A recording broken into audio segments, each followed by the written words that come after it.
Welcome to the Demeere podcast. We talk about martial arts, self-defense, and a whole lot more. And now your host, Demeere. Hello everybody, welcome to the show. This is episode 58 and we are going to do a Q&A. It's been a while since I did one of those. I really enjoy that because it's obviously a lot of fun, because I tend to get questions that I haven't had before or that make me think a little bit and sometimes even, reconsider my positions or actually learn something. So it's always awesome to get some feedback from you guys. And a while ago, it's been a while, I asked on my social media, like, hey guys, I want to do a Q&A. Can you give me some questions? A bunch of people reacted and sent me some messages, and I kind of let those accumulate for a while. And sometimes the way it goes, I have like a great idea that I can use it right away to make a separate episode. Sometimes, like I did this time, I let it accumulate and then just do a bunch of answers in one go. And that's what we're going to do today. So if you have questions, they're always welcome. Best way to do that, go on to my Facebook page and link will be in the show notes. And you can view those at wimsblog.com/58, number 58. And go there and you can find all my social media, blah, blah, blah. And send me a message there. Not necessarily a comment, but just a message. It's the easiest way to keep track of things, because comments get lost, or I sometimes don't even see them due to the volume of comments that I get. So that's the easiest way, and don't hesitate. It's always fun to answer those questions. So that's what we have in store today. I've got a wide variety of different topics that I'm going to touch upon. So let's get started with that. But before we do, quick shout out to one of my patrons, and this is to Ken Scott. Ken has been one of my patrons for a bit over a year, I think, one of the Greenbelt patrons. And just wanted to give you a huge thanks, Ken, because it's thanks to you and all the other patrons and the people that support me that I can do this show and a bunch of other stuff that I also do that people seem to enjoy. So if you want to support the podcast, by all means, go to wimsblog.com/donate. And there's a variety of ways that you can do that. As always, subscribe, share, let people know about this, and so on. So that always helps. Right, let's get to it. So first question, and this one is from Alice there. Wim, what do you think about Bruce Lee? That's a good question. What do I think about him? My thoughts have evolved over time. Now, when I was very young, obviously, the movies that he starred in, that was like, whoa. I mean, he was amazing. And from everybody that actually spent time with him or saw him, and I know people personally who met him, and they said like he was just amazing. He physically speaking, he was just so impressive, so fast. And he had this charisma about him that there's people they just have that kind of charisma that everybody wants to. They walk into a room and everybody notices, without them having to actually do something. That's what an easy description of charisma is. So Bruce Lee had that, and I think you could see that on the screen. I mean, I'm not going to say he was the best actor ever, but he portrayed his characters well in the genre of movies that he made. And, he had that charisma that was readily available for everybody to see on the screen. So obviously as a young kid, that was very impressive. And then you'd see him, through his really fast side kicks and punch. And obviously, one of the most impressive scenes was in Enter the Dragon when he fights with O'Hara at first. They touch wrists and he just beats him to the punch like there's no tomorrow. And that was very impressive. So I wouldn't say that Bruce Lee was what got me started in martial arts. Maybe that's saying too much. But for sure, he left an impression. I think the first martial arts movie that I actually saw that really left an impression was A Touch of Zen, which is a very old one. It's not martial arts movie as we would describe it today, but it's the typical old Chinese martial art movie from back in the day when they'd sword fight and they'd jump and bounce off trees and fly through the air and that kind of stuff. I was very young when I watched that, and that kind of left an impression. But Bruce Lee, obviously, because he's such an icon of martial arts and movies, that clearly impressed me, and I wanted to know more. So I bought all the little books that he had, the one with the different colors on the cover. I forget the titles. It's been too long. Still have them. Read what was in there, and then eventually read Tao of Jeet Kune Do. Back at the time, it was very interesting. I learned a lot because I was also very young and inexperienced, and found it very useful. Now, as I got older, and now I'm much older than Bruce was when he died, I'm a little bit more nuanced now. Still, as far what he did when it comes to martial arts movies, I mean, he just basically created a whole genre that to this day, a lot of people have careers because of it. So that's one thing, and we owe him a debt of gratitude, for that. We owe him another debt of gratitude when it comes to the way we can train and practice and the way we view martial arts today. Because back in his time, it was very different. It was much more guarded. As you guys must know, that he got a lot of criticism for teaching Westerners Chinese martial arts. And back then, that was how it was. So he kind of broke out of that mold. And another thing he did is he created his own style. And he was one of the first guys to very, very publicly and openly state that the traditional martial arts had a lot of problems, and that, he called it the classical mess, and it needed to change and evolve, and that's what he set out to do. And for that, I think a lot of people, if you're into reality-based self-defense and whatever it is that you're in now, that is really focused on street self-defense and being very realistic and trying to focus on, okay, what actually happens when we see violence, and leaving out a lot of the things that are also included in traditional martial arts, or staying away from combat sports and just basically focusing on survival, self-defense, and so on. If that's you owe a debt of gratitude to Bruce Lee, because he paved the way for that in the 70s. And that is something that we need to acknowledge, and I think, it's just a historical fact. So that is something that we all have to acknowledge. And it very much shapes how we think about martial arts and training today. Because that open mindset, okay, what Bruce said is that, absorb what is useful and discard what isn't, and add what is specifically yours. I'm paraphrasing. That mindset is very normal today, but it didn't used to be at all. I mean, not at all. It used to be the opposite. It used to be shut up and do what your teacher says, and no, you're not allowed to question. So that's a huge difference compared to what he said. He said, no, question everything and analyze and change and adapt and so on. So in that regard, I think it's very, he liberated a lot of people to do their own thing and to evolve what they learned and hopefully make it better. Not everybody succeeds in that. Obviously. But the point is that is in large part thanks to him.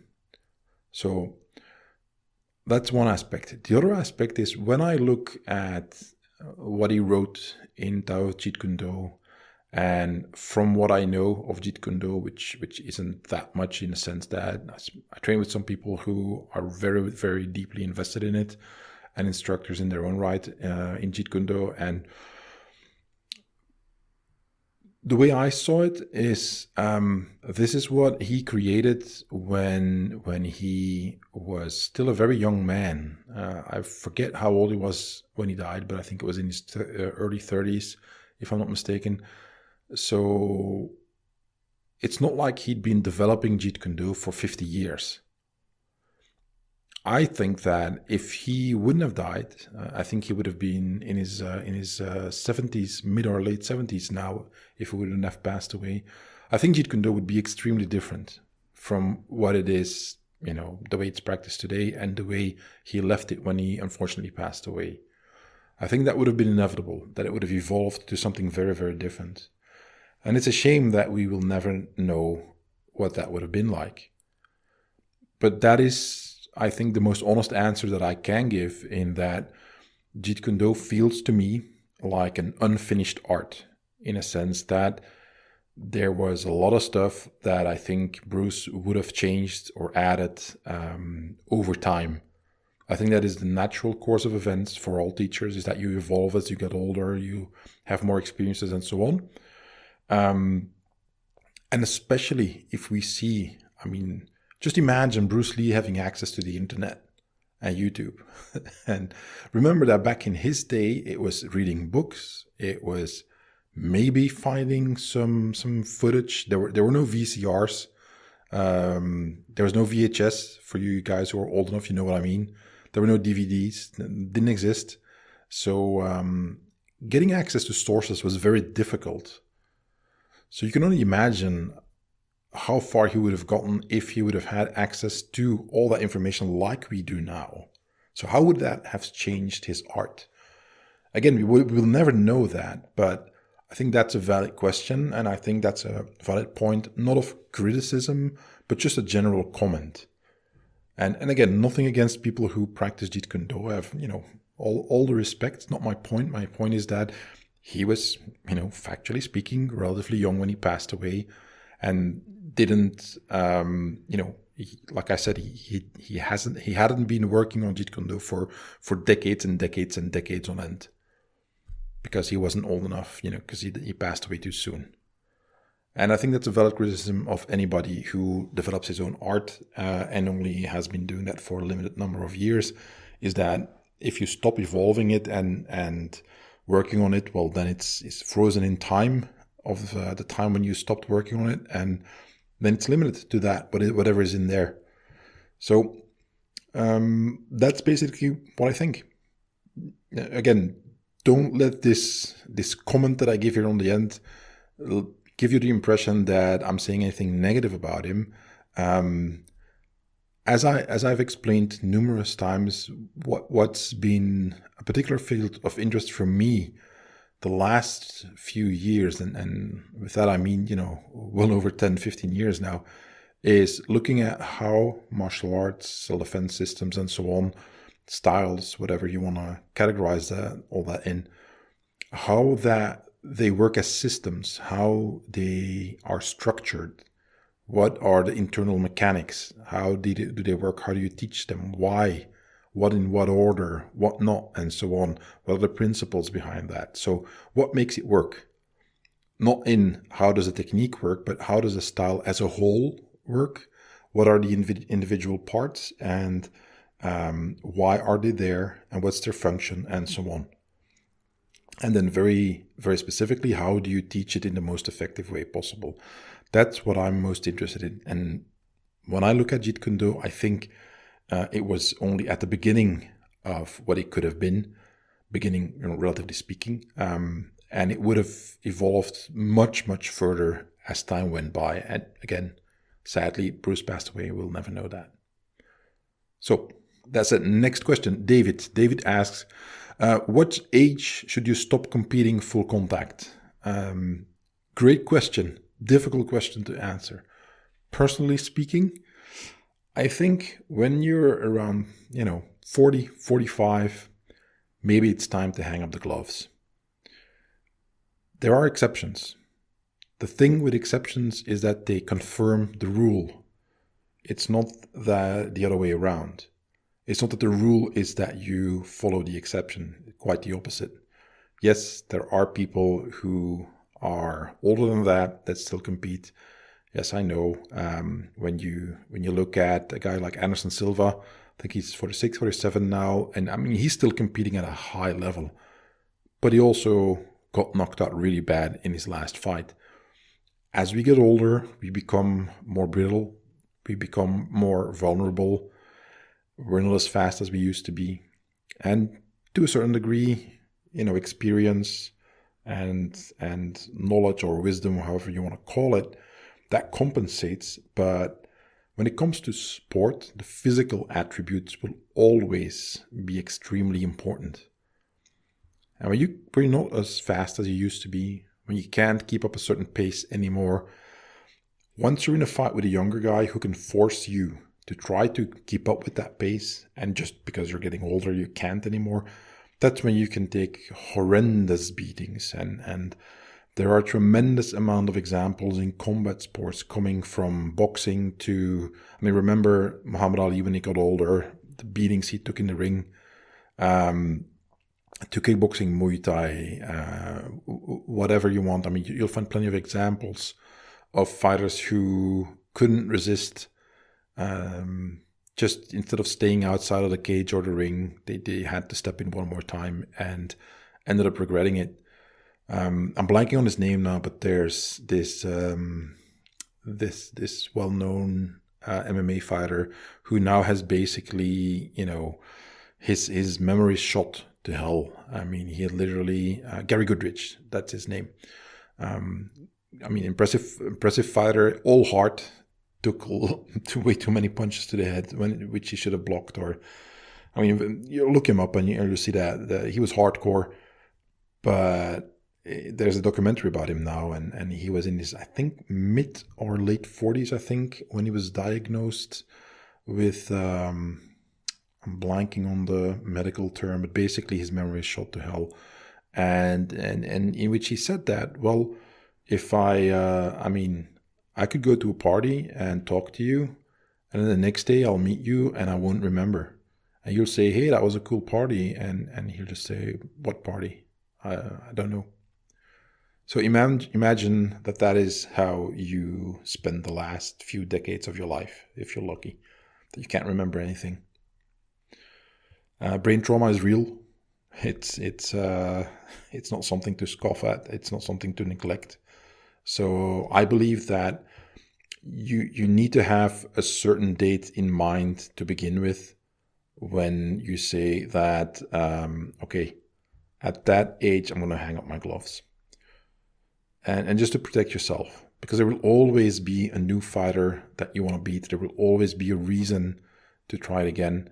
There's always going to be that lure of the ring or the cage to just drag you back in and get you in there.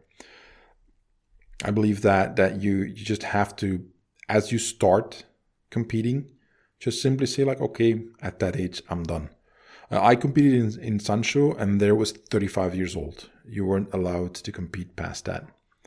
And I saw, many years ago, I saw the coach of the French team get a brutal beating by one of the guys on our team, on the Belgian team, who was a really good boxer, and he just, punched up that guy. Our guy was a relatively young guy, really in great shape, and the French guy was a little bit older, and clearly, a good fighter, nothing wrong with that, but, not as young as he used to be, and didn't have, the same strength of youth that you have when you're in your early or mid-20s, and it showed. So, and I vowed then that I'm not going to let that happen to me, because it was very impressive. I can still see him standing there just totally dazed and confused on the Lei Tai, and when they stopped the fight. So I would say 40, 45 maximum. That should be kind of like a cutoff date. And that's the point, if you are injury-free. Now, when you look at a guy like Yoel Romero, who fights in MMA, and I think he must be in his mid-40s by now, I'm not sure anymore. But look at the guy. He's a physical freak. He's like the exception, physically speaking. He has the body of a Greek god, not an ounce of body fat on him. And he's in amazing shape. And even he doesn't fight the way he did even 5 years ago when you watch his fights. And you can see that, he tries to cover for it, but he can't keep up the pace that he did before. He can't. And he doesn't. He hides it well, and he's smart about it, but he doesn't. So those are the exceptions. That if that's not you, I know for sure it's not me, but if that's not you, then don't push your luck. What do you have to gain by competing at an age when your body kind of says like, dude, cut it out. I don't want this anymore. So again, this is my personal opinion. Like I said, there are exceptions, but overall, I think 40 seems already pretty far. And I'm seeing 40 to 45, adding the 45, giving that buffer zone in case there are exceptions out there who are listening to this. But you do you, live your life the way you should. But the main thing I would advise is that think hard before you commit to competing past that age or at that age. And whatever you decide, if you go forward with it, live with the consequences. Know upfront that this is my choice. And if you end up messed up or, with permanent injuries, then, accept that. Don't complain, don't whine, and accept that, okay, I wanted to do this. This is the result. That's it. Okay, it's a young man's game, competing. Right, next question, Johan. Johan asked, when did you become a full-time martial arts teacher and how did that happen? I was about 18 when I started really seriously teaching. And a few years later, I think I was 21, that's when I basically went full-time. I was very stupid in the way that I went about it. I was not very smart, and some people say I still am, and I wouldn't disagree. And I just went at it just with pure passion. I was asked by a few people in the martial arts school where my teacher would teach, and I was his assistant. And a few people asked me for private classes to help them, advance a little bit quicker. So I had this group of 2-3 people who pooled their resources and paid me for private classes. And that was an eye-opener to me. And I was like, whoa, okay, if I could do that as a living, that would be awesome. Little did I know what else that entailed. And I remember also sitting in a car when one of those guys drove me home and said, maybe you should, go to college and get a degree and have something to fall back on instead of doing this. And I remember sitting there and no. Pretty sure that my mom talked to one of those guys and asked them, can you please talk some sense into him? I refused to listen. I was stupid. I should have gotten a degree. I should have done that. And I think I would have been, especially financially, much better off in the long run. Even if it was only a marketing degree, to know how to, be an actual professional at your job, which means being commercial. And I wasn't at all. And, my ex-wife, who did have a marketing degree, she was the one who opened my eyes that, there's nothing wrong if you do this commercially to be good at it and to promote yourself and so on. Still don't like it. I don't think I ever will. But on the other hand, if I do this as a job, then I'd better not starve to death. So that means, again, you have to treat it professionally. And there's not one business out there, a commercially run business that doesn't promote itself or tries to, because otherwise it doesn't survive. So I was very young. I started and I became a personal trainer, focusing mainly on martial arts. But as time went by, I got asked for conditioning, strength training, a lot of flexibility, a lot of other stuff. First, it was the Kung Fu style that I taught to my students, and then it was also competitive fighting, self-defense, kickboxing, Muay Thai. That turned into also helping people getting in shape for competitions. And did a variety of stuff, over the years. It kind of evolved. Nowadays, what I often get is that people ask me to help them recover from surgeries. So I'm third level care. So you've got the doctor, you've got the physical therapist, and then when they're done with that, they end up with me. That's what's been going on for, let's say, the last over 10 years.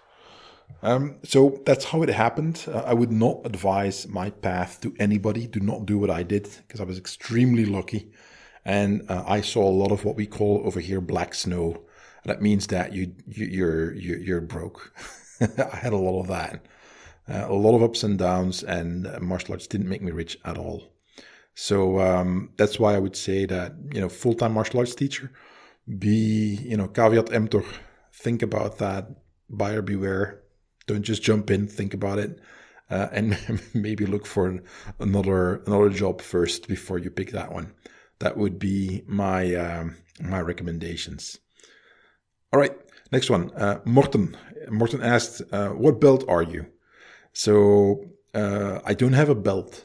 I'm going to recap a little bit. So I did judo and jiu-jitsu, and I was orange belt in that. That's been so long that I don't think it counts anymore. So I'm not going to claim that belt. I was a yellow belt studying for orange belt with Bob Orlando's Kuntao. But my training partner here in Belgium quit before we get to orange belt, and then I had nobody to train with. And then eventually Bob passed away, so that was it. I don't make any claims on that either. Before he passed, Bob gave me permission to teach everything that I knew that I learned from him. I don't really do that a lot. Ron took over Bob's school, so he's the guy you go to if you want to learn anything about Bob's Kuntao. So I'm not going to make any claims about that. I'll share what I learned and my interpretation of it, and giving the disclaimer that if anything's wrong, it's me. It's not the art. It's not what Bob taught. It's me misinterpreting it. That is, I think, the most honest way to go about it. But I mean, that belt is. I mean, obviously, I got it. I earned it. But I'm not going to walk around wearing that one. Because again, there's somebody much more qualified. There's Ron who took over the school. He's more qualified to answer any questions and teach any technique that Bob ever taught. So go there. Other than that, in the Kung Fu system in Ungchapai, I became a black sash instructor. So what we had was a red sash with up to 6 stripes, and the 7th one gave you a blue one, and then you were an advanced student. And then you could get 2 more, and I think the 3rd one, that was the black sash. And that made then you were an instructor, basically. Kind of like the black belt that you see in many Japanese and other arts. The sash system it's specific to my teacher's school. He used it that way. I know other Kung Fu schools use different color sashes. I don't care about those kind of things anyway, but that's how it worked. And I got that. I got my I got my certificate to teach. And but technically, I can still claim it because I trained a very long time in that style. And if I would start up again, I'm sure that I would be able to get back to a certain level. But it's a very physically demanding style, and it would ruin my body right now. So I'm not going back there. But it's not like I've forgotten everything that is in there.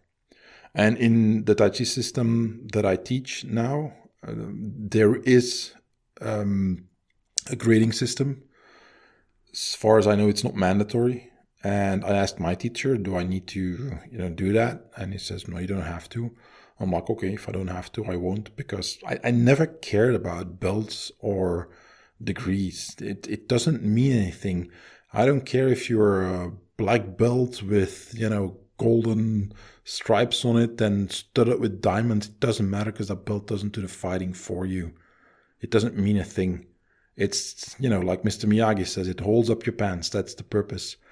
No, I get it. It means other things. It means that you managed to, stick to the art for a long time. You did a belt test and blah, blah, blah. Yes, that too. But the belt in and of itself, for me, is, I never cared about that.